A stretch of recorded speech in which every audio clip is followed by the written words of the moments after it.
If you've only got a short amount of time in a city, maybe a cruise stop, a long layover, or just a free morning, this series is all about making the most out of that time and making that time count. This is a morning in Miami, and I have to be honest, Miami completely surprised me.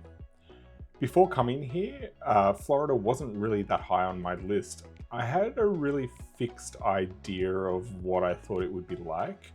Um, but Miami challenged almost all of that immediately. It's really welcoming, vibrant, unapologetically itself, and in many ways, it's actively pushing back against expectations.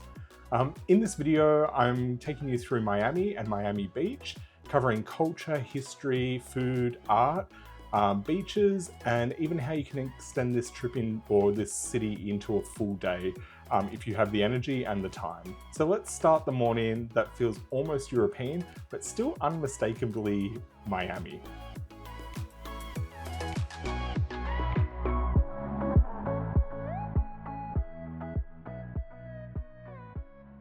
Okay, so we're going to start our morning off at the Vizcaya Gardens and Museum. Our morning begins here, and honestly, this place doesn't feel like it belongs in the middle of a modern American city. Vizcaya was built in the early 1900s as the winter home of James Deering, who was a wealthy industrialist from Chicago. He wanted something inspired by Italian Renaissance villas, and I think he actually succeeded in that. It's quite remarkable that this place actually exists where it does. The main house is stunning, but for me, the real standout to this whole experience was the gardens.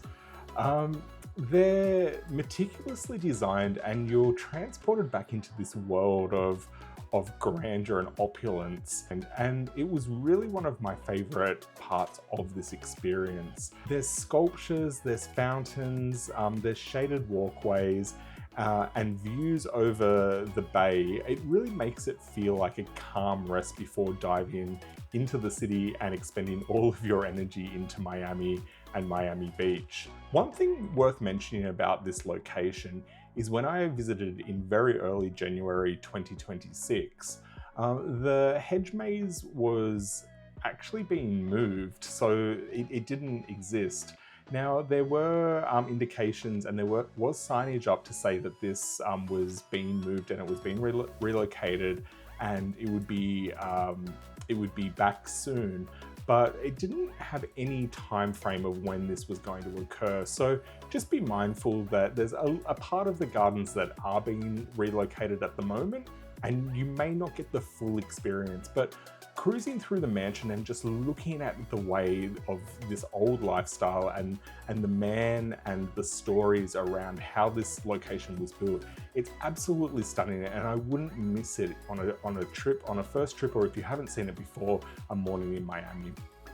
So next I'm going to take you from a full historic elegance to a full-blown creative energy.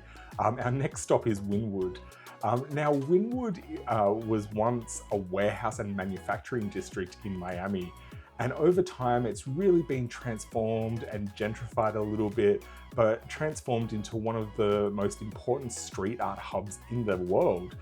It's seen as a cultural hub and somewhere where street artists can gather and share some of their ideas and their history. At the heart of it all here is what is called the Wynwood Walls. Now, this is a must-see location within Wynwood, and you really do get the full experience of what this location really is. Now, one thing, if you're going to visit the Wynwood Walls, it does cost money, but I would really, really highly recommend doing a guided tour. You can walk around on your own, but the tour adds so much context to this location. It's very inexpensive, and you'll learn about the artists, the stories behind the murals that are all on the walls, and how often they change as well, because there are different parameters of where this and when this art will change. You genuinely get a lot more out of this experience, and I will recommend tours here and there often, but this one is a must-do. You really do need to have that tour guide to appreciate exactly what's there with the walls. Now, when I went, we had a tour guide and we paid for the tour. It was actually just us on the tour. It was fantastic. So we had a private tour and only paid the amount that we would as if it was a group tour. So you may get lucky. It doesn't seem like the tour is that popular, but again, I really highly recommend doing this tour. Now, because this is in a morning series, I'm going to be really specific here. I'm not recommending to go to the Graffiti Museum or the Hip Hop Museum for this itinerary. They are interesting, I guess, but if your time is limited, the Wynwood Walls delivers far and beyond what the Graffiti Museum or the Hip Hop Museum could do. And in a short amount of time, the impact is important and you'll get a lot more out of the Wynwood Walls than you will in that Graffiti Museum or at the Hip Hop Museum.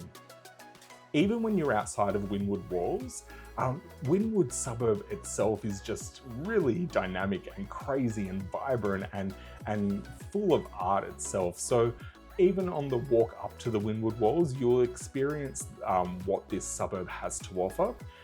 It's buzzing, but a focus stop is really key if you're going to get the most out of your morning or your day in Miami. Next, we're going from American culture and American art to Little Havana. And this is where I want to be really, really honest with everyone. I was reluctant to actually include this in this itinerary and in this video.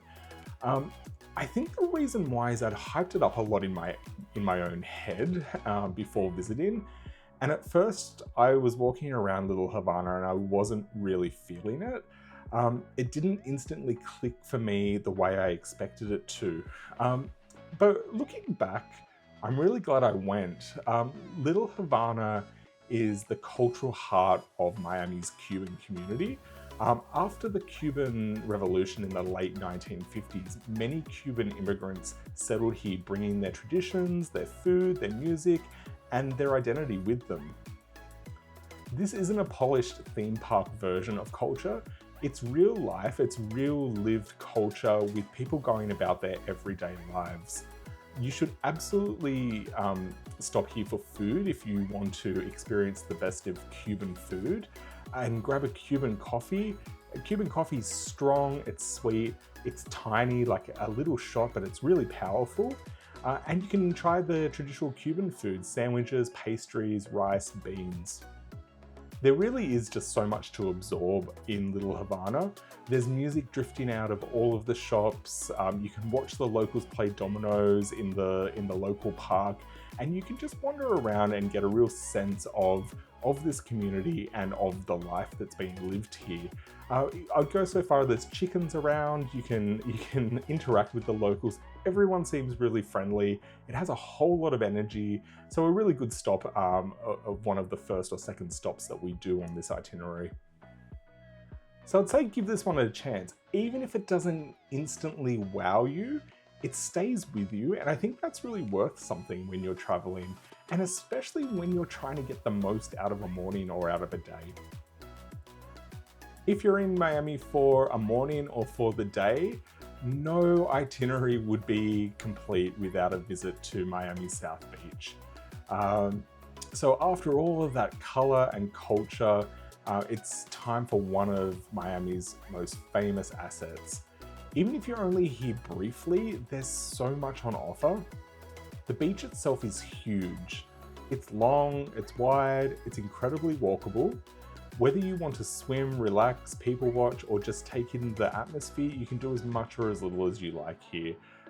There's really so much to do. The people are intriguing that are walking along the beach, and you'll just be absolutely fascinated by the life that's going on around you.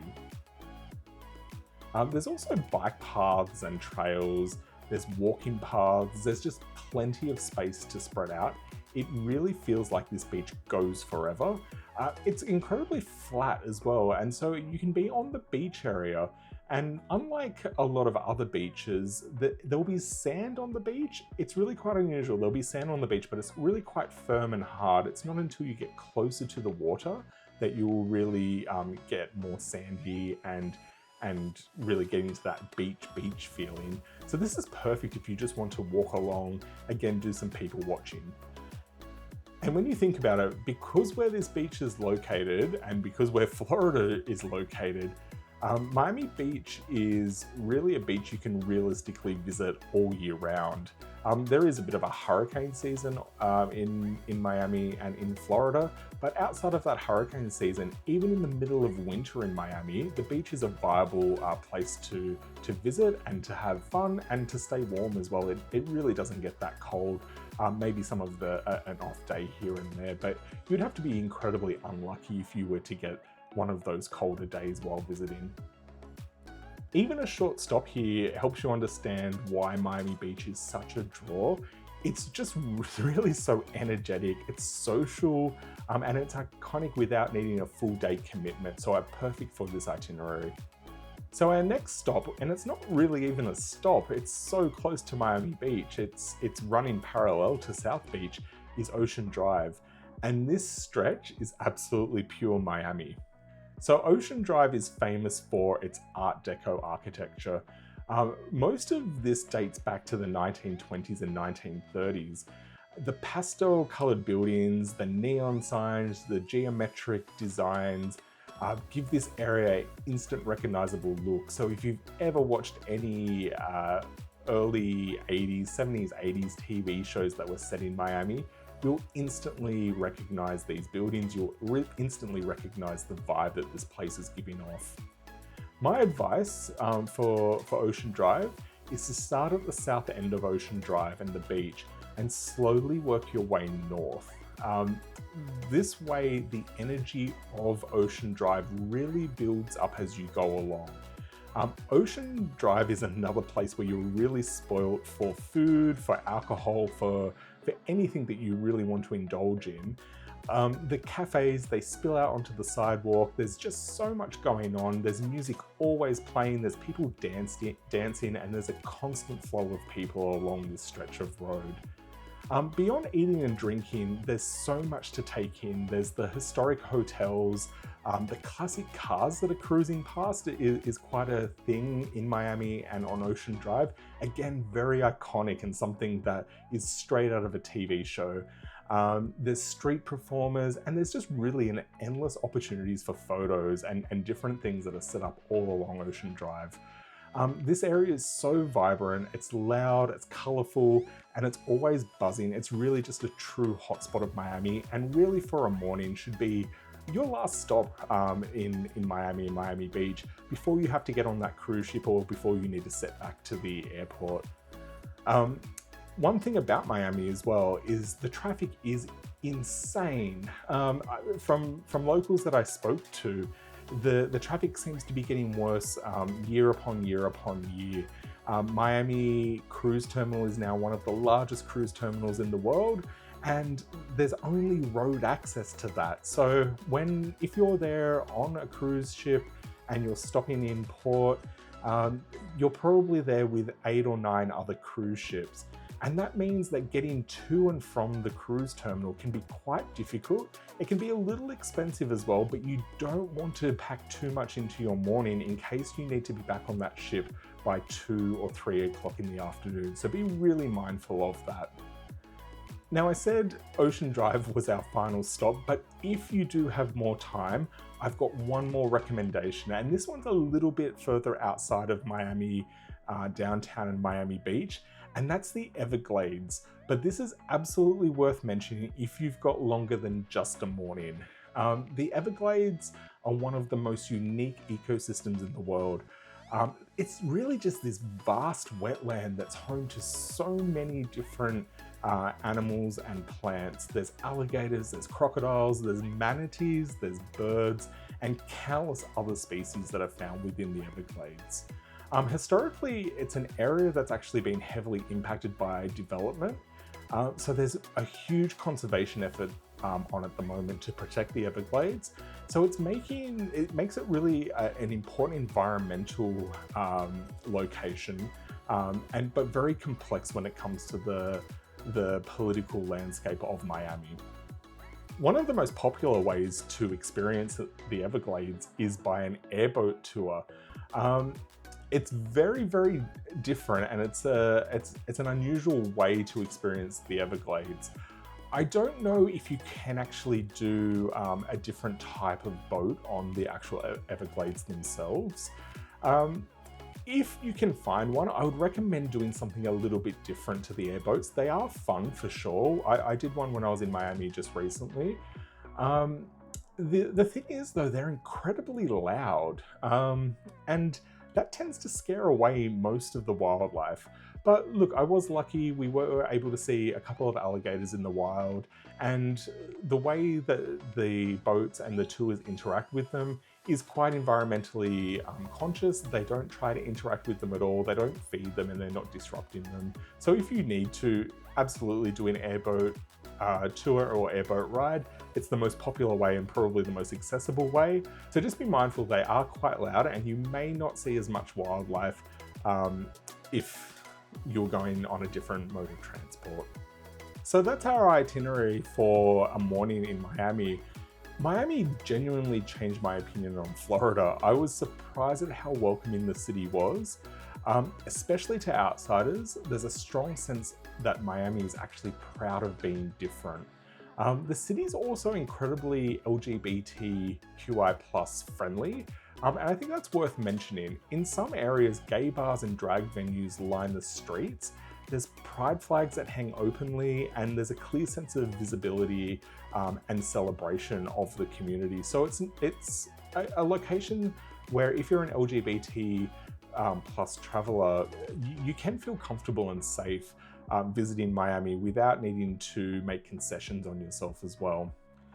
As I mentioned before, there's a strong counterculture here, and it's one that feels very insistent on proving that Miami is not what you would expect from itself or from Florida as well.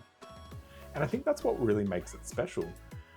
So if you've only got a morning or even a day, Miami really delivers history, culture, food, beaches, and personality in droves in a way that really has surprised me, and really in that best possible way. So look, as always, if you've enjoyed this video, please give it a like, thumbs up. And if you're enjoying this content, please subscribe. It really does help me out. But until next time, bye.